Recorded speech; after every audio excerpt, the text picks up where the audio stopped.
20절, 21절도 말씀 읽겠습니다. 요한일서가 5장까지 있는데요. 오늘 우리가 4장 마지막 부분을 묵상하게 되었습니다.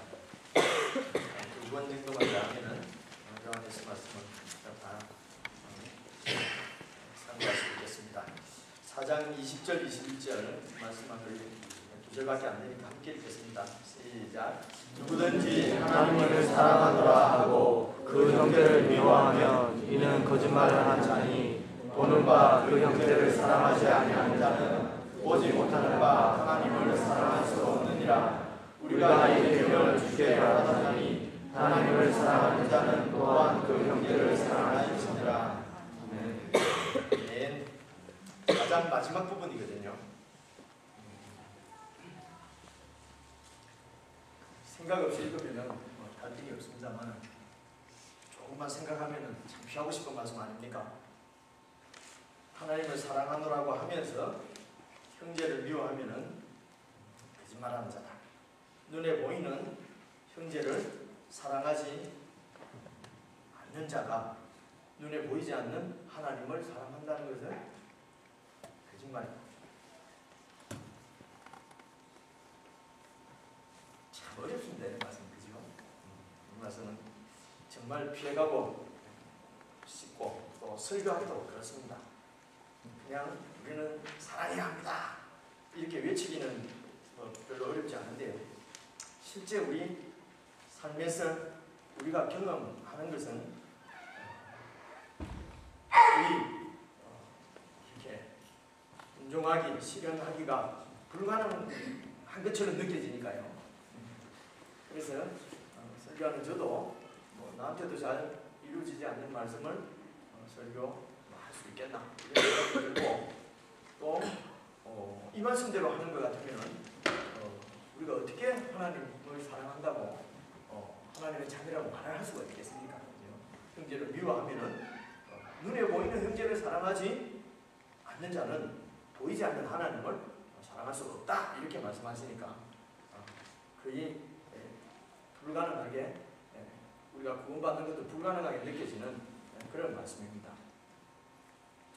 근데 사실 그것은 우리의 경험상 그런 것이죠. 경험상 그렇고 하나님께서 이런 말씀을 우리에게 주시면서 그렇게 되지도 않은 일을 무책임하게 우리가 할 수 없는 일을 이렇게 명령하시지는 않았을 것이다. 이렇게 생각할 수 있지 않습니까? 하나님이 우리가 할 수도 없는 일을 이렇게 그냥 당신이 하나님이시라고 이렇게 말씀하시지는 않았을 거라고 않았을 것입니다.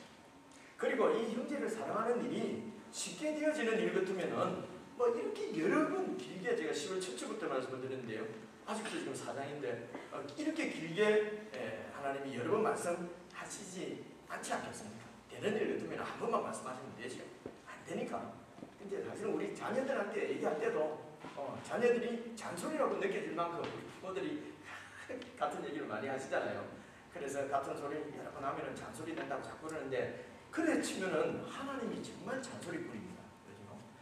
계속 1장부터 4장까지가 계속 이렇게 형제를 사랑하는 말씀으로 나와 있습니다.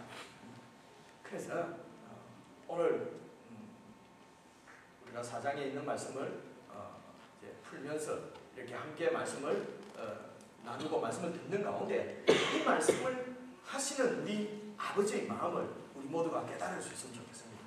그리고 그 하나님 아버지의 마음에 좀 꼭 합하는 우리 모두가 될 수 있기를 바랍니다.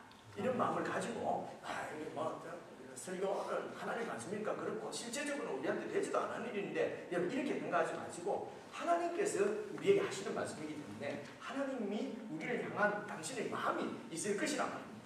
그 마음을 우리가 꼭 아버지 마음을 알고 그 아버지 마음에 우리가 합하게 살아가야 되겠다. 이런 마음의 다짐을 가지고 말씀을 계속 이렇게 함께 들었으면 좋겠습니다. 우선 지난 수요일까지 쭉 설교한 말씀 4장 11절까지 말씀드렸는데요. 요약해서 정리해보면 이렇습니다. 일단 요한일서 1장에서 요한 사도가 이 편지를 쓴 이유가 나왔습니다. 요한일서 1장에 말이죠. 요한 사도들이 예수님과 함께 다니면서 예수님을 보고 예수님께부터 듣고 예수님을 경험한 그 복음, 예수 그리스도를 전하는 이유를 1장 3절 4절에 기억을 하시죠? 성도들의 교제를 위해서 기록한다고 그렇게 말씀하셨어요. 성도의 사귐을 위해서, 여러분들과 나와의 사귐을 위해서, 그리고 그 성도의 교제를 통해서 우리가 큰 기쁨을 얻으려고 이 편지를 기록한다. 여러분 그렇게 말씀을 했습니다. 한 달 반 정도 전이니까요. 잊어버릴 수도 있는데 다시 한번 기억을 하시면은 이 편지를 요한 사도가 쓴 이유는 성도의 사귐을 위해서 편지를 썼습니다. 그리고 이 초대 교회 공동체에 보낸 요한의 편지가 성경이 되어서 오늘 우리가 이렇게 상고하고 있습니다. 하나님께서 이 편지를 성경으로 우리에게 주신 이유가 무엇이겠습니까? 그것이 바로 성도들의 교제를 위해서, 성도들의 사귐을 위해서, 이 성도들의 진정한 사귐을 통해서 하늘의 기쁨을 맛보고 누리게 하려고 이 성경을 주신 것입니다. 그래서 진정한 성도의 교제를 위해서 이 편지를 쓴 것이기 때문에 이 성경을 우리가 잘 이해하면은 우리 성도 안에 정말 진정한 교제가 이루어질 줄로 믿는 것입니다. 계속 2장, 3장, 4장까지의 말씀을 보니까 이 성도들의 사귐, 성도의 교제의 기초가 사랑이라고 지금 계속 강조해 왔습니다. 그런데 이 사랑은, 성도의 교제의 기초가 되는 이 사랑은 그냥 우리가 뭐 사람을 좋아하고 뭐 내 좋은 사람 좋고 이런 세상에서의 친절하고 이런 것 이전에 이 성도의 교제의 기초가 되는 이 사랑은 바로 하나님 안에 있는 생명의 사랑인데, 그것을 하나님은 사랑이 많다, 사랑이 많으신 분이다 이렇게 표현하지 않고 지난 수요일날 하나님은 사랑이다, 성경은 이렇게 얘기하고 있습니다. 그러니까 하나님은 사랑이 많으신 어떤 분이 아니고 사랑이 풍성하신 어떤 존재라고 말씀하시는 것이 아니고 사랑 그 자체라고 성경은 지금 말씀하십니다. 하나님은 당신이 본질이, 존재가 그냥 사랑이라고 했습니다.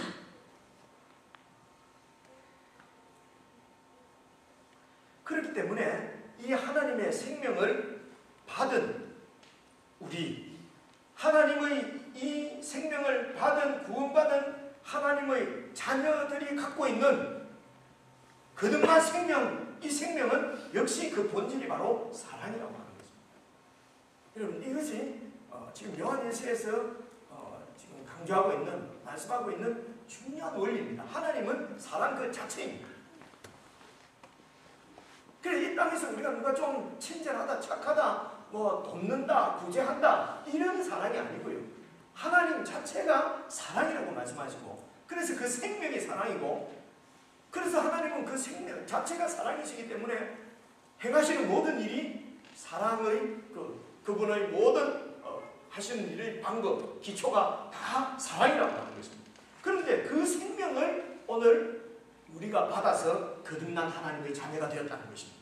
그러므로 우리가 갖고 있는 이 구원받은 생명의 본질은 역시 이 사랑인 것입니다.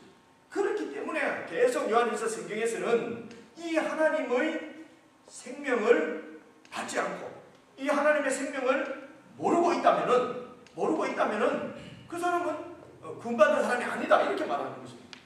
이 하나님의 사랑을 모르는 사람은 구원받았다고 할 수 없고, 그리고 이 생명을 받았다고 하면서 그 사랑이 드러나지 않으면, 그 사랑으로 행하지 않는다면 그는 하나님을 잘 믿는 것이라고 할 수가 없다는 것입니다. 그래서 우리가 우리 신앙을 논할 때도, 우리 신앙을 점검할 때도 사실은 이 사랑이 모든 우리 신앙의 얘기할 때 모든 그 기초가 바로 이 사랑이어야 하는 것입니다. 사랑이 기초가 되어야 되는 것입니다. 이 사랑을 놓치면은 잘못된 길로 빠진다는 것입니다. 우리가 어렵다, 맞다, 옳다 하는 이런 모든 것들도 다 사랑으로 와서 열매를 맺어야지, 옳다고 하는 것이, 어렵다고 하는 것이, 그것이 정죄하고 비난하고 서로 옳다고 싸우고 하는 이런 것으로 나타난다면 그것은 옳은 것이 아니라고 하는 것입니다.